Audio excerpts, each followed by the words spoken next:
Feche os olhos de vocês. Querido Deus e Pai Todo-Poderoso, Pai, nós entramos, Pai, debaixo da Tua nuvem de glória. Senhor Deus, abre os céus, Pai, com revelação, com sabedoria, com conhecimento. Pai, toda honra e glória, Senhor Deus, nós rendemos a Ti. Pai, obrigada por essa manhã, pela oração da madrugada, Pai, por cada intercessor, Pai, que tem se levantado, Senhor Deus, desde as 21 horas, Pai, até agora, Senhor Deus, às 3h50 da manhã, Pai. Pai, eu me rendo aqui, Senhor Deus, para Te exaltar e dizer, Senhor Deus, que o Senhor é o único digno de toda honra, glória, poder e majestade. Pai, abençoa essa live, Senhor Deus, eu entrego nas mãos do Espírito Santo. Eu entrego a minha vida agora, Pai, debaixo, Senhor Deus, da autonomia do Espírito Santo de Deus. Em nome de Jesus, amém. Glória a Deus. Aleluia. Queridos, então, agora abre aí 1 Coríntios, capítulo de número 15.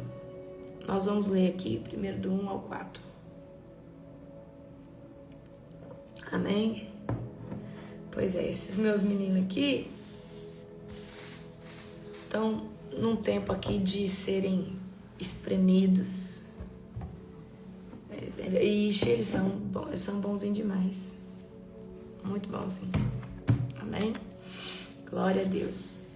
1 Coríntios capítulo 15, que vai dizer assim, tá? Agora, irmãos, quero lembrá-los das boas novas que lhes anunciei anteriormente. Vocês as receberam e nelas permaneceram firmes. São essas boas novas que os salvam. Se continuarem a crer na mensagem como lhes anunciei, do contrário, sua fé é inútil.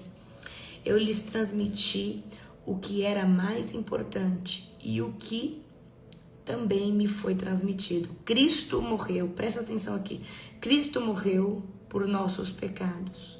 Como dizem as Escrituras, ele foi sepultado e ressuscitou no terceiro dia. Como dizem as Escrituras. Amém? O Evangelho aqui, queridos, ele é baseado nisso, na morte de Cristo, na ressurreição de Cristo, no crer em Cristo. Amém? Então, Paulo aqui, ele está reforçando, tá? Ele está reafirmando que o fundamento do Evangelho é isso, é anunciar as boas novas. E qual que é as boas novas? O Filho de Deus, que estava à destra do Pai, veio em carne, tá? Morreu, ressuscitou para o quê? Para tirar o pecado do mundo, para nos dar a vida eterna, ok? Esse é o Evangelho verdadeiro. Não só a cruz, mas a sepultura e a ressurreição de Cristo. E hoje nós estamos esperando o quê? A volta do nosso Senhor Jesus. Se tirarmos a ressurreição, não há salvação e esperança à vida eterna. Então, a mensagem da cruz é: Jesus morreu e ressuscitou. O Filho de Deus, ele precisa ser exaltado e glorificado, o que? Na sua morte e na sua ressurreição. Lembrando sempre que Jesus é o Filho de Deus que veio para morrer. Então, a missão principal de Cristo foi a sua morte. Foi entregar a sua vida como o quê? Como um cordeiro perfeito. Agora, continua comigo na partir do verso número 5. Apareceu a Pedro e a mais tarde aos 12. Depois disso apareceu a mais de 500 irmãos, de uma só vez, a maioria dos quais ainda está viva. Os irmãos ali, né, que Jesus tinha aparecido, ainda estavam vivos. Embora alguns já tenham adormecido, mais tarde apareceu a Tiago e posteriormente a todos os apóstolos. Por último, apareceu também a mim, como se eu tivesse nascido fora do tempo. Agora prestem atenção aqui. Jesus, quando ele morreu, tá? Durante 40 dias, Jesus ficou aparecendo, tá? Para as pessoas ali, principalmente para os discípulos e para os seus seguidores. Então Jesus morre, ressuscita e 40 dias ali Jesus fica aparecendo, tá? Olha, Jesus fica 40 dias após a sua morte aparecendo para os seus discípulos, para os seus seguidores. Com 40 dias ele vai ascender o trono e no dia 50 o Pentecoste vai acontecer, tá? Então Jesus apareceu para Cefas, Pedro, né? E aos 12 e para mais de 500 irmãos, para mais de 500 pessoas, ok? E Paulo afirma, não foi alucinação, não foi ilusão, foi real, foi presencial. Então, o evangelho, ele não é baseado em ideias, ele é baseado numa história real, ele é baseado numa história que trouxe um grande impacto sobre o globo da terra. Então, se nós vivemos o cristianismo, foi exatamente por causa do evangelho de Cristo, por causa da sua morte, por causa da sua ressurreição. Então, Paulo aqui, ele está enfatizando, falou assim, olha, o fundamento do evangelho, o fundamento, né, das escrituras, o fundamento de tudo. Então, o Antigo Testamento trata de anunciar o quem? O Antigo Testamento trata de levantar sempre sacerdotes, líderes, tentando guiar o povo para o caminho de Deus, tentando, né, sempre levantando ali alguém para ser a voz, né, entre o homem e Deus. Só que aí eles sempre têm o quê? A profecia que vai vir alguém, vai vir um cordeiro perfeito, né? Existe um plano, e aí esse plano acontece ali no Evangelho, tá? Ali no Novo Testamento, quando Jesus vem. E Jesus, ele encarna na terra. Então eu quero que você entenda. Jesus antes estava à destra de Deus. E quando ele vem, ele deixa o seu trono. E ele vem em carne, tá? Ele vem como nós, como seres humanos. E ele, aos 33 anos, ele é levado ao madeiro. Então o evangelho, o fundamento do evangelho se trata sobre isso, ok? Agora vamos ler do 9 ao 11. E eu vou explicando para vocês.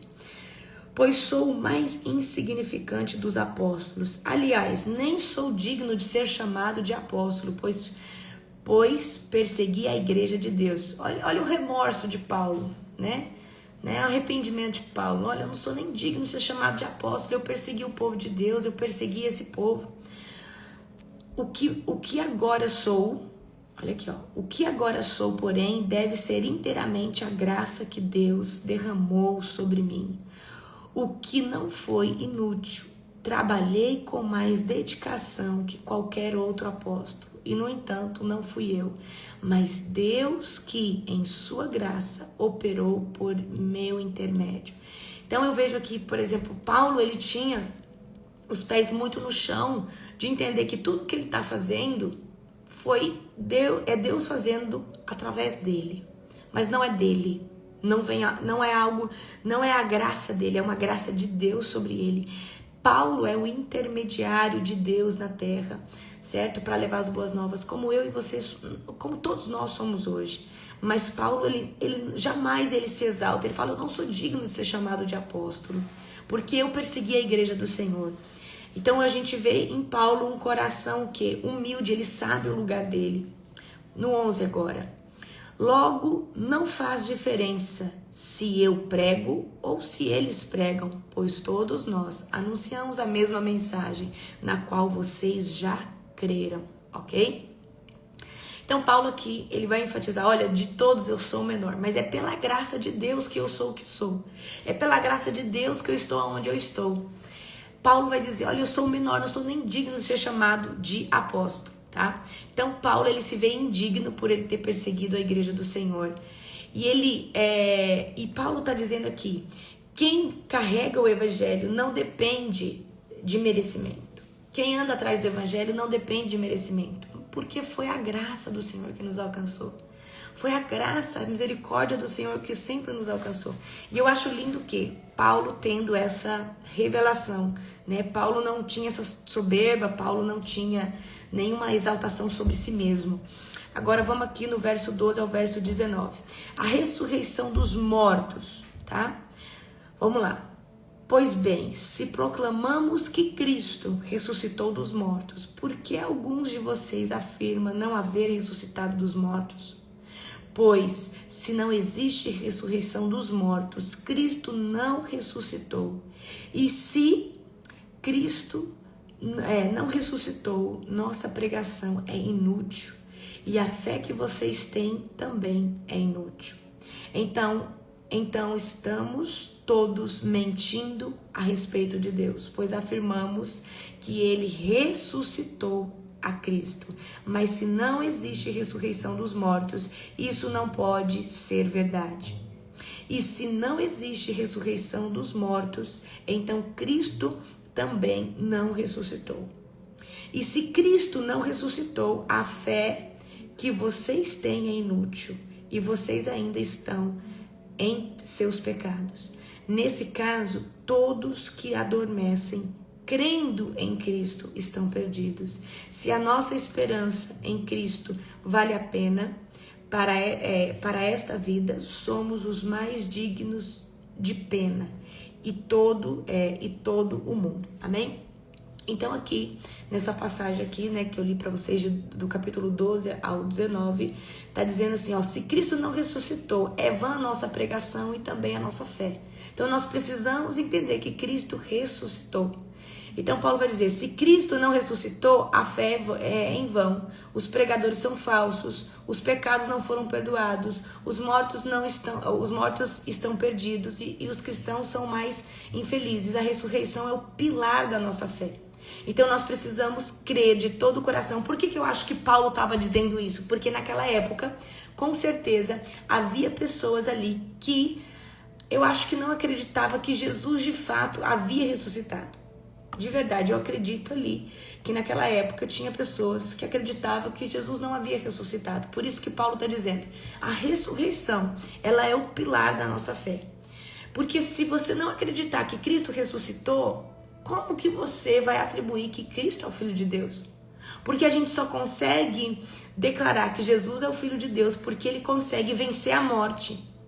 Mas ele não ressuscita só em espírito, ele ressuscita em corpo e carne, em tudo, ok? Então a ressurreição, queridos, é o pilar, tá? Nós precisamos crer de todo o coração na ressurreição de Cristo. Agora nós vamos ler do 20 ao 28. Mas Cristo de fato ressuscitou dos mortos. Ele é o primeiro fruto da colheita de todos que adormecem. Aqui tem uma chave. Todos os que já haviam morrido antes, Jesus é o quê? Jesus é o primeiro fruto da colheita de todos que adormeceram, de todos que morreram. Então até aqui havia um mecanismo para aguardar o juízo. Após Cristo, um novo mecanismo vai acontecer, tá? Uma vez que a morte entrou no mundo por meio de um único homem, agora a ressurreição dos mortos começou por meio de um único homem. Assim como todos morremos em Adão, todos que são de Cristo recebemos a nova vida.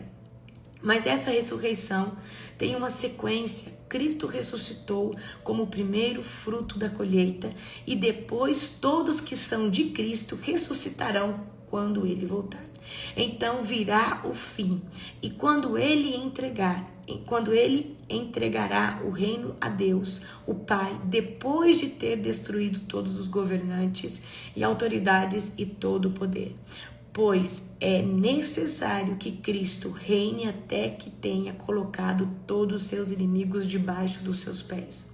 E o último inimigo a ser destruído é a morte, pois as Escrituras dizem, Deus pôs todas as coisas sob a autoridade dele.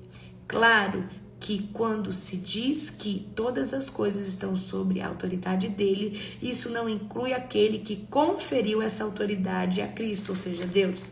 Então, quando todas as coisas estiverem sob a autoridade do Filho, ele se colocará sobre a autoridade de Deus, para que Deus, que deu ao seu Filho autoridade sobre todas as coisas, seja absolutamente supremo sobre todas as coisas e em toda parte. Então aqui Paulo está dizendo, Cristo foi a primícia, né, da ressurreição. Então Cristo é o primeiro fruto de todas as pessoas que já haviam, né, morrido antes. Então aqui primícia é o primeiro. Jesus foi o primeiro a ressuscitar dos mortos, ok?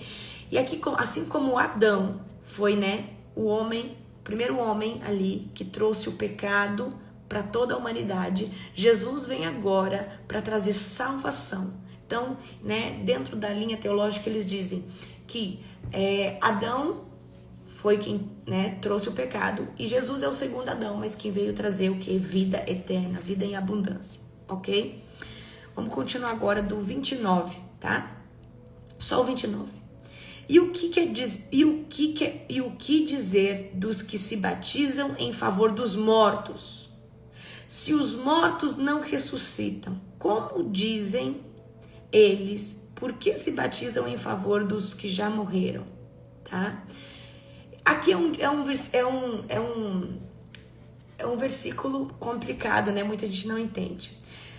Senão, o que farão os que batizam pelos mortos? Vocês sabem que, eu não sei se vocês sabem, mas tem denominações que hoje fazem batismo quando a pessoa morre, eles vão lá e batizam, né? Mas aqui eu acredito que eram pessoas que batizavam pelos mortos, ok? Então, muitos entendem como prática de batismo simbólico por mártires ou apenas uma ilustração do absurdo de negar a ressurreição. Então, Paulo tá tentando trazer aqui, ó, se não há ressurreição, por que se preocupar com a vida eterna? Se não existe ressurreição, por que se preocupar com o que acontece depois da morte? Ok? Vamos tentar ler de novo esse versículo? E o que dizer dos que se batizam em favor dos mortos? Se os mortos não ressuscitam, como dizem eles, por que se batizam em favor dos que morrem? Amém? E eu quero dizer algo aqui para você. O batismo que Jesus trouxe para nós, ele tem que acontecer em vida. Uma vez que você aceitou Cristo como único e suficiente Salvador, você precisa aceitar Jesus, tá? Você precisa aceitar Jesus e se render ao batismo, porque o batismo, ele é um ato público de confissão da sua fé. Depois que você morre, você pode alcançar a salvação, mesmo que você não tenha se batizado, mas antes você precisa ter crido no Senhor Jesus como seu único e suficiente Salvador. Se você não creu em Cristo, tá? Você perde a salvação. Mas aqui o batismo, do que adianta uma pessoa ser batizada após a morte? Fala pra mim. Não faz sentido, porque a gente sabe que tem, né, congregações que batizam depois que morre, porque a pessoa não tinha se batizado. Mas o que eu quero dizer pra você é que não é o batismo que salva. E não adianta nada batizar um morto depois que... Não, porque o batismo é para quem crê e para quem confessa Jesus publicamente. Amém? Vamos lá agora do 30 ao 34. E nós, por que arriscamos a vida o tempo todo? Pois eu afirmo, irmãos, que enfrento a morte diariamente, assim como afirmo o meu orgulho daquilo que Cristo Jesus, o nosso Senhor, fez em vocês. E se haverá ressurreição dos mortos, de que me adiantou ter lutado contra as feras? Isso é aquela gente de Efésio. Se não há ressurreição, comamos e bebemos. Se não há ressurreição, comamos e bebemos, porque amanhã morreremos. Não se deixe enganar pelos que dizem essas coisas, pois as companhias corrompem o bom caráter. Vamos ler aqui de novo? Se não há ressurreição, comamos e bebamos, porque amanhã morreremos. Não se deixe enganar pelos que dizem essas coisas, pois as más companhias corrompem o bom caráter. Pensem bem sobre o que é certo e parem de pecar, pois para sua vergonha eu lhes digo que alguns de vocês não têm o menor conhecimento de Deus. Amém? Olha o perigo de viver sem esperança, o perigo de viver sem uma palavra de eternidade. Se nós não tivéssemos uma recompensa em Cristo, nós iríamos viver assim, eu vou comer, eu vou beber, eu vou fazer o que eu quiser, porque tá tudo certo. Se os mortos não ressuscitam, comamos e bebemos, porque amanhã morreremos. Mas se tem ressurreição, é porque tem uma vida, é porque tem algo nos esperando. Então nós precisamos viver, tá? De acordo, acumulando tesouros no céu. Então imagina você que não tem esperança em Cristo, não sabe o que Deus vai, né? A pessoa que não tem uma projeção de uma vida eterna, a pessoa só vive aqui na terra por viver, só por mais um dia. Então ela vive como se aqui fosse a eternidade. Só que uma hora todos nós vamos ser plantados na terra como uma semente. A Bíblia vai dizer em Eclesiastes que um dia né, o pó volte à terra como era e o espírito volte a Deus que o deu. Então, quando nós temos, a gente não tem uma sensação de sermos eternos. E por que nós temos essa sensação de sermos eternos? Porque o nosso espírito, né? Eu expliquei para vocês, ele tem o relógio da eternidade, chamado Aion. Então, o nosso espírito, nós temos uma convicção de eternidade por causa do nosso espírito que está dentro de nós.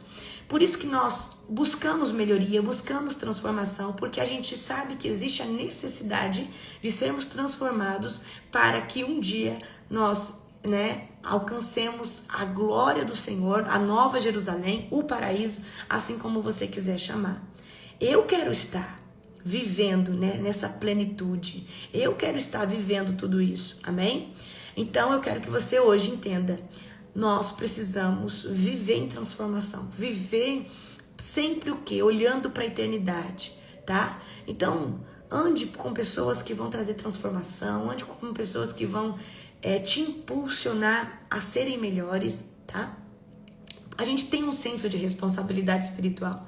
Eu vejo, né? A gente tem sim um senso de responsabilidade espiritual.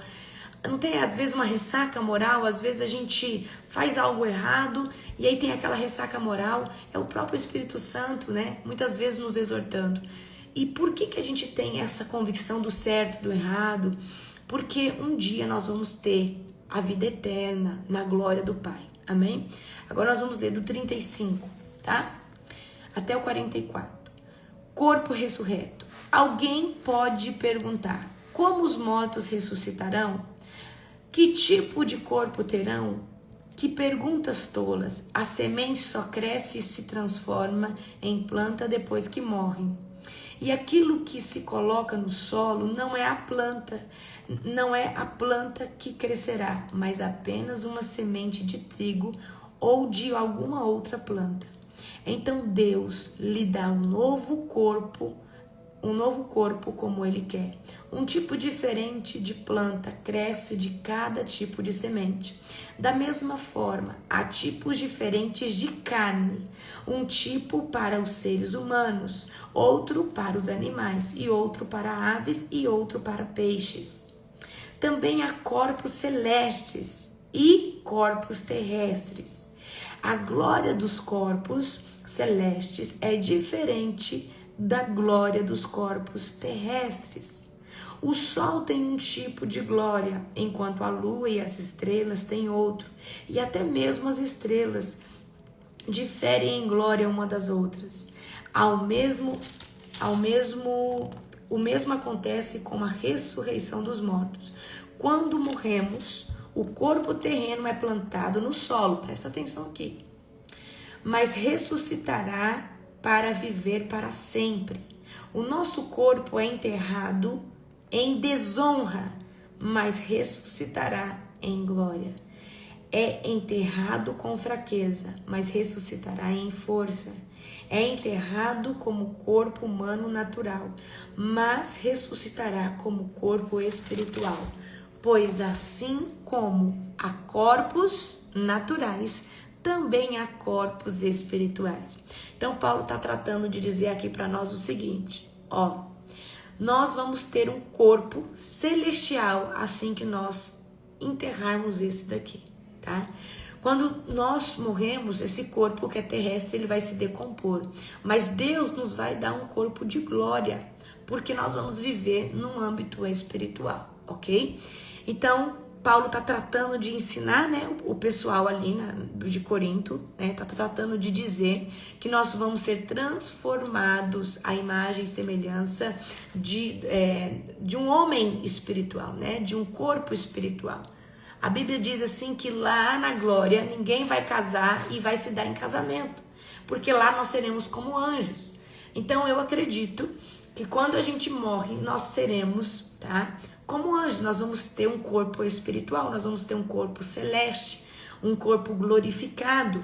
Por isso que não vai ter dor, não vai ter choro, não vai ter angústia. Agora, isso é tudo lindo, mas a pergunta é, será que você vai para lá? Será que você vai viver nesse lugar? Será que se o arrebatamento acontecer, você sobe para a glória? E eu tenho tratado de trazer essa mensagem para você, trazendo essa convicção de eternidade. Não adianta só a gente pregar o evangelho, falar, não, eu já aceitei Jesus. Será que a gente vive Cristo? Será que a gente se nega todos os dias? Né? Porque o evangelho é se negar todos os dias. Se negar as suas vontades, as suas paixões, né? Então, a minha pergunta para você é, você está pronto? Não só para o arrebatamento. E se amanhã toca a sua senha? Você está pronto? Está pronto ou não? E se Jesus te chama amanhã? E se Jesus te chama amanhã? Então nós precisamos estar todo dia assim. Se Jesus vier hoje, eu estou ok. Tá tudo certo. Vai tudo bem. Esse eu acredito que é o maior princípio. Amém? Tá? Então vamos continuar aqui. Deixa eu ver qual capítulo. Vamos lá, 45. As escrituras nos dizem: o primeiro homem, Adão, se tornou ser vivo, mas o último Adão é espiritual, é espírito que dá vida. Primeiro vem o corpo natural e depois o corpo espiritual. O primeiro homem foi feito do pó da terra, enquanto o segundo homem veio do céu. Então, Adão foi feito do pó da terra, mas o segundo homem, que é Jesus, ele veio do céu. Os que são da terra são como o homem terreno, e os que são do céu são como o homem celestial. Olha, aqui tem uma chave poderosa. Aquele que não está em Cristo ainda é como o homem terreno. Ele está aqui, a sua essência está voltada às coisas da terra. Mas a partir do momento que você se torna esse homem espiritual ou mulher espiritual, porque você aceitou Cristo, o seu DNA ele vai ser transformado. E quando nós temos esse DNA transformado, agora a nossa visão de mundo, a nossa cosmologia de mundo, ela vai mudar. E aí você passa de ter o interesse terreno e você passa a ter o interesse celestial, o interesse pelas coisas vindouras, ok? Da mesma forma que agora somos como o homem terreno, algum dia seremos como um homem celestial. E aqui Paulo está dizendo assim, olha, nós somos aqui, né, matéria, mas um dia nós vamos ser só espírito. Mas você sabe que ao aceitar Jesus e ao começar a viver uma disciplina em Cristo, nós nos tornamos uma pessoa mais espiritual do que terrena.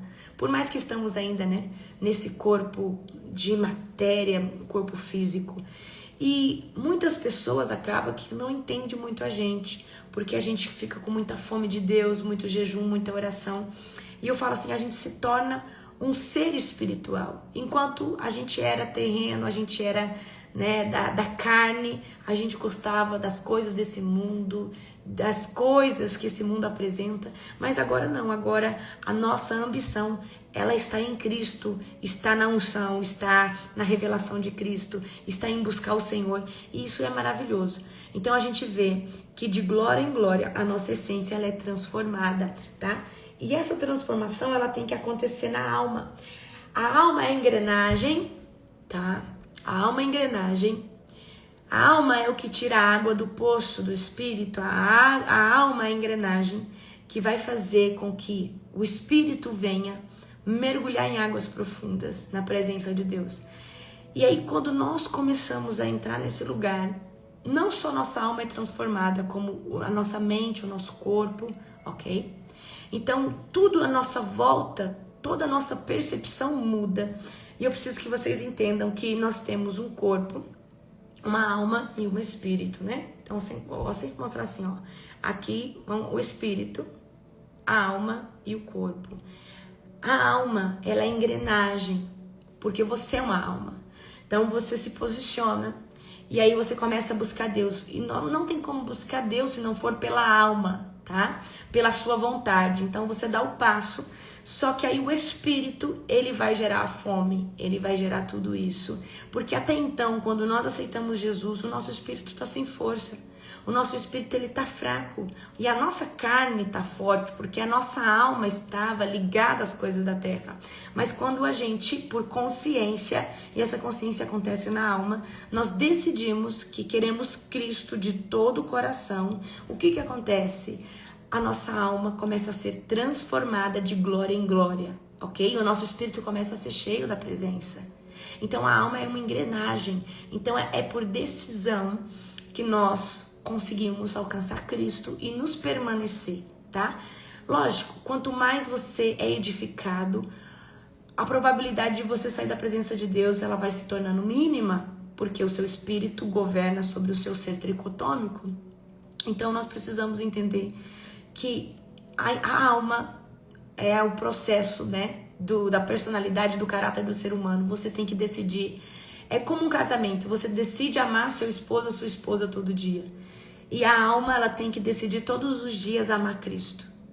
Ela tem que decidir todos os dias permanecer nesse lugar. Por mais que o espírito é o que governa, mas você ainda é alma, você ainda é alguém que escolhe, porque o livre-arbítrio ainda está em você. Então, estar com Cristo é escolher Ele todos os dias, independente da sua circunstância. Amém? Vamos ler do 50 ao 58. Estou dizendo, irmãos, que nosso corpo físico não pode herdar o reino de Deus. Este corpo mortal não pode herdar aquilo que durará para sempre. Mas eu lhes revelarei um segredo maravilhoso. Nem todos dormiremos, mas todos seremos transformados. Acontecerá num instante, num piscar de olhos, ao som da última trombeta.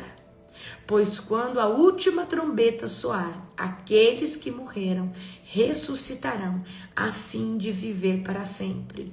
E nós que estivermos vivos também seremos transformados. Pois nosso corpo mortal precisa ser transformado em um corpo imortal. Paulo está falando aqui do arrebatamento. Paulo está falando que quando soar a trombeta, quem morreu vai ressuscitar. Só que vai ressuscitar num corpo glorificado. E quem estiver vivo vai receber um corpo glorificado. Porque com esse corpo nós não vamos conseguir, tá, ter acesso à eternidade. Porque esse corpo é corruptível. A carne e o sangue não podem herdar o reino de Deus. Por isso que nós temos que ser transformados. Entenda, carne e sangue não pode herdar o reino de Deus, tá? E aí Paulo vai afirmar, nem todos morreremos, mas todos seremos transformados no instante. A morte será vencida definitivamente. Vamos continuar aqui, no 54. Então, quando o nosso corpo mortal tiver sido transformado em um corpo imortal, se cumprirá a passagem das Escrituras que diz, a morte foi engolida na vitória. Ó morte, onde está a sua vitória? Ó morte, onde está seu aguilhão? O pecado e o aguilhão da morte que nos fere, e a lei é o que torna o pecado mais forte. Mas graças a Deus que nos dá vitória sobre o pecado e sobre a morte por meio do nosso Senhor Jesus Cristo. Vamos no 58 aqui. Portanto, meus amados irmãos, sejam fortes e firmes, trabalhem sempre para o Senhor com entusiasmo, pois vocês sabem que nada do que fazem para o Senhor é inútil. Olha que forte. Então, Paulo está dizendo aqui que a nossa recompensa é a vida eterna, tá? E Paulo está dizendo, continuem entusiasmados, porque tudo que você faz para o Senhor Jesus haverá uma recompensa. Se você, querido, ora por alguém, se você, chama alguém para a presença do Senhor, se você faz o mínimo para o Senhor, nada vai ficar sem recompensa. Olha só, trabalhem sempre para o Senhor com entusiasmo, pois vocês sabem que nada do que fazem para o Senhor é inútil. Deus, ele vai nos recompensar, tá? De forma avassaladora, porque existe a honra dos galardões, tá? Então Paulo tá falando, vale a pena continuar, continue firme, vocês vão ter uma recompensa. Tudo o que vocês fazem vai ser recompensado, tá? Nada do que você perdeu por Cristo vai ser em vão. Nada do que você renunciou por Cristo vai ser em vão. Nada do que você deixou para andar com Jesus vai ser em vão.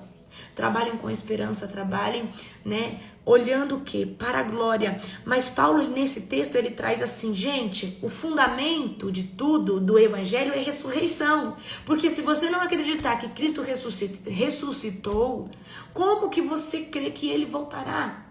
Então, né, aqui Paulo vai trazer a base sólida do evangelho, da morte de Cristo, é a ressurreição. Por isso que quando nós proclamamos que aceitamos Jesus e que cremos em Jesus, eu sempre gosto de enfatizar: Jesus, eu creio que você morreu, que você ressuscitou e em breve voltará. Porque é nisso que se fundamenta o evangelho de Cristo.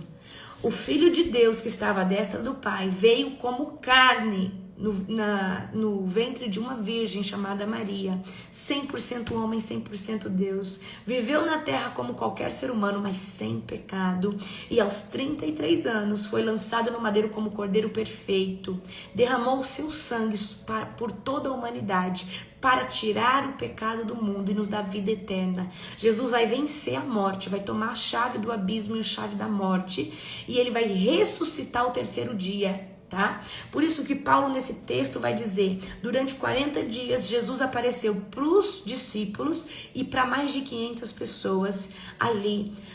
Então isso aqui é a evidência. E por que Jesus ficou 40 dias aparecendo? Porque eu acredito que Jesus precisava deixar a evidência que ele ressuscitou. E quando os discípulos tocavam nele, via que ele não era um espírito, mas ele estava num corpo como eu e você. Ele ressuscitou perfeitamente. Então nós precisamos trazer, tá, a nossa mentalidade sobre a ressurreição de Cristo, ok? Deixa eu falar algo para você. Não adianta você querer se batizar, ou seja, não adianta você querer batizar alguém depois que essa pessoa morre. De nada isso vale. Isso de nada vale. Isso não tem importância nenhuma. Agora, nós precisamos, uma vez que nós conhecemos Cristo como nosso único e suficiente Salvador, o segundo passo é: eu quero batizar, porque o batismo é uma confissão pública. Não é só um ato profético, mas é a sua confissão pública. Batismo nas águas é se revestir de Cristo.